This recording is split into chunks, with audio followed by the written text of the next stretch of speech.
Olá, seja bem-vindo a esse canal. Eu sou o professor Alisson Siqueira. Estou inaugurando esse canal hoje com o objetivo de poder proporcionar um ambiente de compartilhamento de informações que podem ser de interesse geral, mas que nesse momento é uma petição e uma necessidade, visto que estamos em um momento diferenciado e muitos dos meus alunos e daqueles que compartilham conhecimento comigo necessitam ter acesso a algumas informações de forma mais diretivas.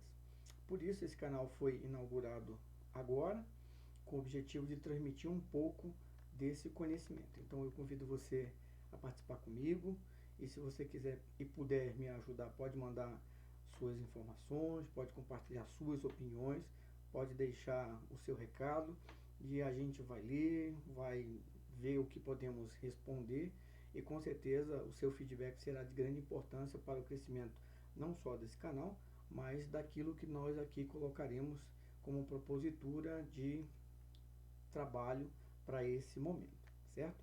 Então fica com você essa nossa inscrição do YouTube, há também o nosso canal lá no Instagram e no Facebook, ok? Grande abraço, vamos começar então a nossa aula.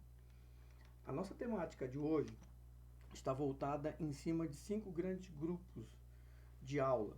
Esses 5 grandes grupos de aula serão divididos em pequenos vídeos.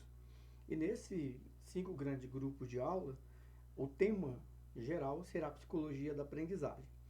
Por que falarmos da psicologia da aprendizagem, né? A psicologia da aprendizagem é uma das disciplinas que se tem em muitos dos cursos, tanto de pedagogia, quanto de psicologia e de outras áreas afins. Então, falar da psicologia da aprendizagem é de interesse de muitos dos nossos alunos, muitos daqueles que participam no desenvolvimento do conhecimento conosco.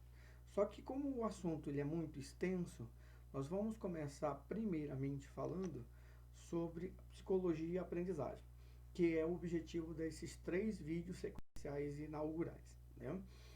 Como a temática psicologia e a temática aprendizagem é grande, é imensa, tem uma grande capacidade conceitual, nós vamos abordar itens a item para podermos conceber melhor os conceitos e tentarmos identificar melhor os pontos de abordagem a qual nós nos interessamos nessa aula, tá certo? Então, começamos falando sobre a psicologia. Eu quero deixar bem claro para vocês que psicologia é um assunto muito vasto. Por que é um assunto muito vasto? Porque quando se fala em psicologia, se pensa em psicólogo. E quando se pensa em psicólogo, normalmente se reflete a uma temática, a uma abordagem, a um sujeito pensante. E a gente não para imaginar, ou para avaliar, ou para pensar que psicologia é muito mais do que apenas um conceito de um teórico ou de uma linha de abordagem, certo? Então, não me subestimando ou tentando trazer tudo que a gente pode conceber, mas eu queria trazer algumas desmistificações da psicologia para que nós tenhamos um aparato geral, ou seja, uma maneira mais generalizada de ver a psicologia, a qual nós nos abarcaremos no decorrer destes nossos estudos, tá bom? Então, vamos observar aqui o que tendemos ao falar de psicologia. A psicologia, ela tem uma história. Observe que na última linha nós temos, lá no século XIX, Wilhelm Wundt, considerado como o pai da psicologia. Embora Wundt esteja nesse momento histórico, a psicologia é um assunto que se vem durante séculos, e mesmo lá nos filósofos pensadores gregos e romanos, temos uma maneira de ver. Por quê? Porque o sujeito ele sempre foi questionador. O sujeito sempre foi interessado em saber como o mundo funciona. Então, naquela época dos gregos, dos romanos, acreditava-se que a forma de pensar, a forma de lidar com o mundo externo, que não era apenas o visível, era de origem transcendente, ou seja, chamava-se isso de alma. O sujeito tem uma vivência fora. Essa vivência foi transmitida e transferida durante os anos e fez com que surgissem os conceitos de religião. E durante muitos séculos, a religião predominou-se como argumentativa de que a forma de pensar, a forma de lidar com as coisas era subjetiva, ou seja, era o conceito espiritual das coisas. Não quero de maneira alguma desmistificar a religião, mas é importante que nós saibamos de que durante muitos anos, até o século XVI mais ou menos, a religião sempre viu os conceitos psicológicos dentro de uma área ou dentro de uma visão que nós poderíamos chamar de uma visão negativa. Embora essa temática possa ser discutida a priori, partindo do conceito de que não se tinha uma investigação bem feita ou não se tinha uma maneira de ver de forma clara aquilo que era o funcionamento psíquico. Voltando ao nosso slide, podemos observar então que no século XVI nós temos uma separação entre os conceitos de alma e de corpo, e essa separação se dá exatamente para que entendamos que existe algo no corpo que identifica esse sujeito como um sujeito existente. Ou seja, eu tenho algo em mim que está inerente ao meu corpo e não está fora de mim. Ou seja, não é uma transcendência, não é um processo de relacionamento externo, é algo que eu, como sujeito, vivencio e posso ter essas experiências que podem também ser entendidas como meu corpo. Surge no século XVIII o que nós chamaremos de estudo da mente. É o advento da psiquiatria, e a psiquiatria está muito forte nessa época, e aí começa-se a estudar o sujeito como um ser pensante, que tem uma atividade psíquica, e essa atividade psíquica, ela pode ser observada, ela não é algo fora do sujeito, ela está no sujeito, e por isso o sujeito sente emoções, o sujeito pode evocar pensamentos, o sujeito tem uma maneira de lidar com o mundo, o conceito de humor começa a ser abordado, e isso tudo faz com que o sujeito seja visto de uma forma diferente. No século XIX, temos então uma grande desmistificação entre o pensar e o corpo. E aí começamos a perceber que a fisiologia começa a ser verificada de forma mais pontual. Nós estamos falando do advento da ciência, da comprovação, da testificação, e deixamos de falar apenas de conceitos teóricos abordados apenas na ideia. E aí o sujeito passa a ser visto como alguém que tem um corpo que reage a alguma coisa. Logo, esse sujeito é um ser que se relaciona com o mundo.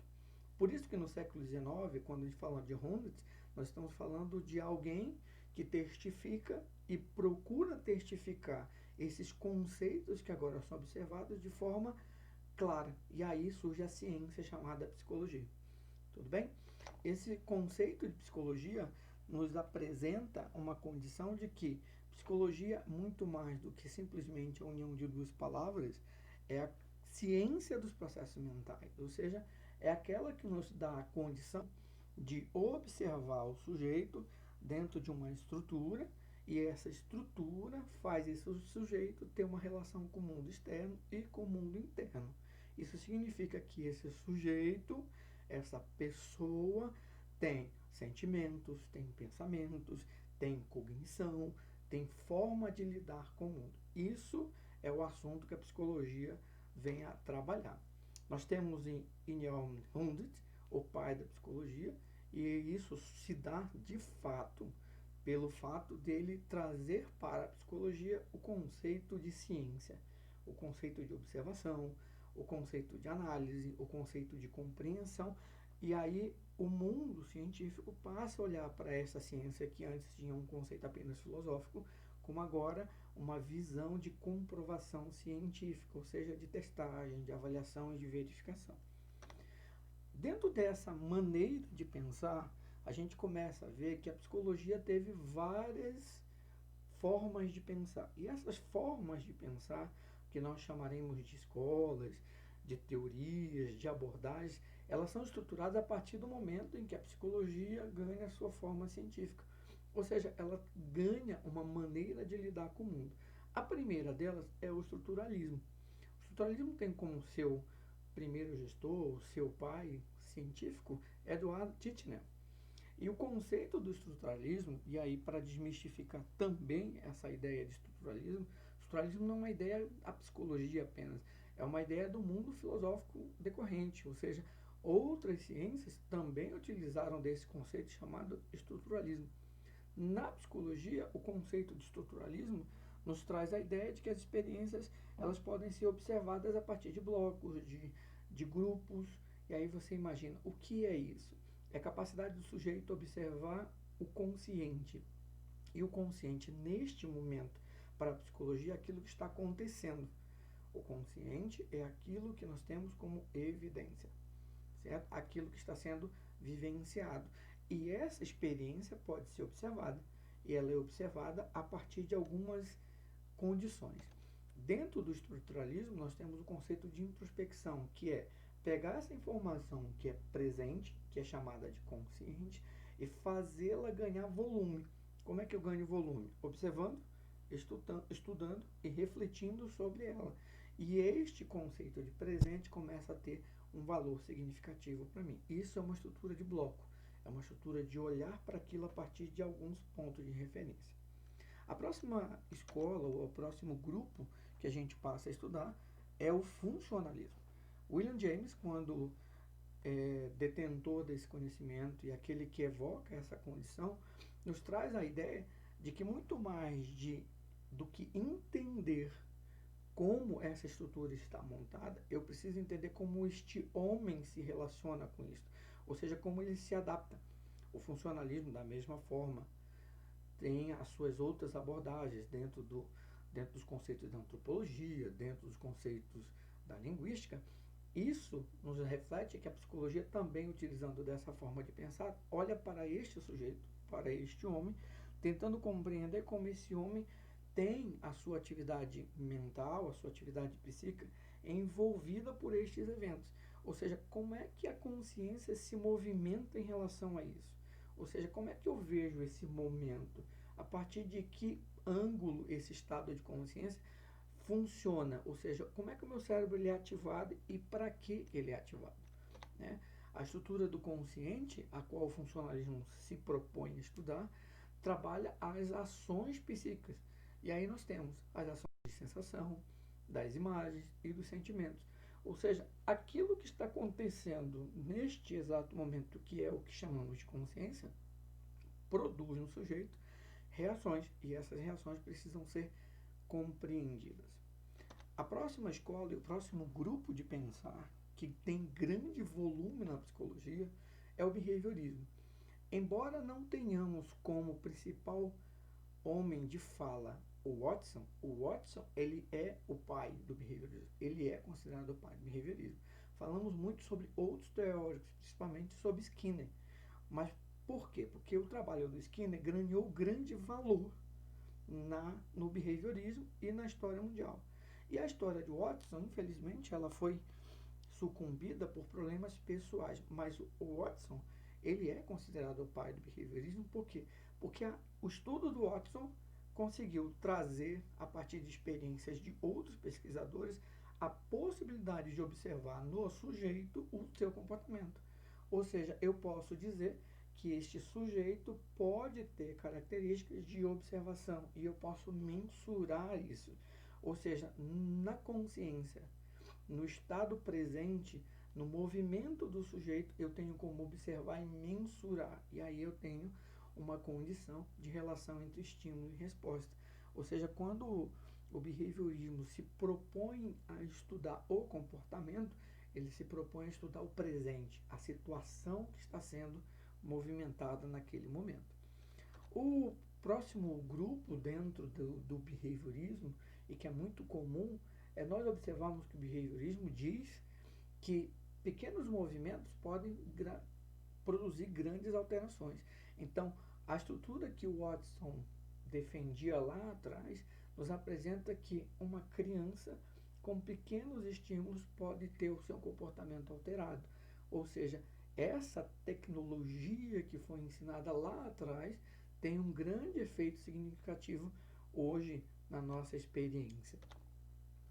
O próximo grupo dentro da psicologia que também ganhou grande volume e que hoje também está em voga por muitos teóricos é a teoria da Gestalt. Nós temos 3 grandes formadores de opinião que são considerados os iniciadores desse pensamento, né? São europeus, mas tem umas características muito interessantes. na forma de ver da Gestalt, é uma forma de oposição às teorias que estavam em voga, né? E o objetivo da Gestalt é mostrar que o sujeito pode ser visto a partir de um conjunto e não apenas de um evento. E aí nós temos a compreensão da palavra Gestalt, que é a palavra forma. Ou seja, a gente tem que olhar para o sujeito a partir de uma abordagem maior do que simplesmente um evento. Essa visão gestáltica trouxe a ideia da forma, ou seja, nós somos e estamos muito mais incluídos ou inclusos do que apenas aquilo que nos prontifica naquele exato momento. Esse pensamento gestáltico nos traz a ideia de que o conjunto da obra é mais importante do que simplesmente um elemento desta obra. O próximo grande grupo de abordagem dentro da psicologia é a psicanálise, né? Freud é o seu precursor e Freud tem um nome vinculado de forma muito proposital e muito intencional à psicologia. Então, muitas pessoas, quando falam de psicologia, falam de psicanálise. A psicanálise é uma das áreas em qual a psicologia está envolvida. E o Freud tem um grande comprometimento com a psicanálise quando ele nos leva a entender que o sujeito tem algo guardado. E aí surge o estudo do inconsciente. O estudo do inconsciente é entender que esse sujeito, essa pessoa, tem uma estrutura de armazenamento de informações e essas informações precisam ser trabalhadas, conhecidas e entendidas. Aí surge o método introspectivo de Freud. Por que Freud trabalhou isso? Porque ele acreditava que havia no sujeito uma estrutura além daquilo que está por cima, ou seja, além do consciente, havia algo guardado dentro desse sujeito que, quando evocado ou de forma não conhecida, movimentava esse sujeito e também trabalhavam com ele no seu consciente. Uma outra escola que também ganha grande vulto e grande volume é o humanismo. O humanismo também, dentro dos conceitos filosóficos, tem outras atividades em outros campos da ciência, mas no caso da psicologia, um grande fomentador deste é o Carl Roger. E o Carl Roger tem por finalidade básica ser o que nós chamamos de terceira força, ou seja, ele contrapõe as forças que tinham de grande valor e de grande precedência na psicologia, que é a psicanálise e o behaviorismo. Ele passa a trazer uma informação que é muito significativa. Qual é a informação? De que o sujeito ele é subjetivo. Ele pode ter informações subjetivas, ele pode ser além daquilo que está no meu inconsciente, ele pode ser além daquilo que está no meu presente, ou seja, esse sujeito, ele é alguém diferenciador. No pensamento do Carl Roger, o livre-arbítrio é o ponto-chave para que esse sujeito seja alguém em algum lugar, né? E aí a teoria do Carl Roger ganha o que a gente chama de tendências, né? O sujeito pode trabalhar em cima disso, mas o conceito básico do Carl Roger está dentro da ideia de que esse sujeito é uma potência. Ele pode ser realizado e pode se sentir realizado desde que ele se movimente. Esse conceito do Carl Roger ganha grande valor na ideia de olhar para esse sujeito e ver nele grande diferença. A última que eu gostaria de compartilhar com vocês hoje é o cognitivismo. O cognitivismo ele vem dentro de um campo de abordagens para tentar mostrar e contrapor um pouco do behaviorismo. E qual é a ideia do cognitivismo? É mostrar que o sujeito tem processos mentais. Processos mentais nada mais é do que atividades das funções psíquicas. Essas atividades das funções psíquicas é a compreensão de que nós temos uma forma de perceber, uma forma de pensar, uma forma de ter foco, uma forma de guardar informações. E nós temos no Ulrich Neisser, o pai do cognitivismo. Falamos muito de outros, como por exemplo Piaget. Todavia, a origem desses processos se dá através do Neisser, que tem o seu campo de trabalho voltado para compreender essas atividades dentro da forma de ver e existir do sujeito, né? E a coisa que é muito importante dentro do cognitivismo são as atividades psíquicas que elas envolvem, né? A inteligência, a percepção, a atenção, memória, a linguagem, ou seja, são as funções psíquicas. São as atividades neuro que acontecem dentro do córtex, dentro da atividade do encéfalo, que permitem que o sujeito tenha uma relação com o mundo interno e com o mundo interno. Quando abordamos essas temáticas, procuramos nos referenciar principalmente à ideia de mistificar um pouco a psicologia. Então, primeiramente, eu queria deixar claro para você que a psicologia nos apresenta uma forma de vivência, ou seja, forma de trabalhar o mundo a qual nós estamos inseridos, ou seja, o sujeito é alguém que se relaciona com o mundo. A psicologia não é apenas uma teoria, a psicologia tem vários campos de abordagem, mas dentro desses campos de abordagem, o ponto central continua sendo o sujeito. Eu quero agradecer a sua atenção, o tempo que você passou conosco. Quero convidar você a assistir o próximo vídeo. Dê o seu retorno, dê o seu feedback, dê o seu like também. E muito obrigado e até a próxima.